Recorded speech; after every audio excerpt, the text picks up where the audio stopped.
আসসালামু আলাইকুম ওয়া রাহমাতুল্লাহি ওয়া বারাকাতু। প্রিয় ভাই ও বোনেরা, আপনাদের শোনাতে চলেছি এক হৃদয় ছোঁয়া গল্প, বাগদাদের এক রুটিওয়ালা। ইনশাল্লাহ মন দিয়ে শুনবেন।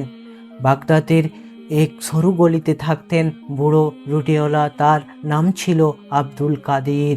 তিনি রুটি বানিয়ে বিক্রি করতেন। সবার চোখে তিনি ছিলেন এক সাধারণ ভদ্র মানুষ, কিন্তু রাত হলেই অদৃশ্য হয়ে যেতেন কোথাও। এক তরুণ একদিন জিজ্ঞেস করলো, চাচা, প্রতি রাতে কোথায় যান? বৃদ্ধ মুচকি হেসে বললেন, আল্লাহর কাছে। কৌতূহলী তরুণ এক রাতে তাকে অনুসরণ করলো শহরের বাইরে নির্জন রাতে। বালির উপর বৃদ্ধ সিজদায় লুটিয়ে পড়লেন। কোনো দোয়া নয়, শুধু কান্না আর ফিস ফিস, হে আমার রব, আমি কিছুই নয়, তুমিই সব। তরুণ অবাক হয়ে জিজ্ঞেস করলো, চাচা, আপনি কিছুই চাইছেন না কেন? দুনিয়ার সুখ, রিজিক, স্বাস্থ্য কিছুই তো বলছেন না। বৃদ্ধ শান্ত কণ্ঠে বললেন, আমি আল্লাহকে চাই, আল্লাহর কাছে কিছু নয়।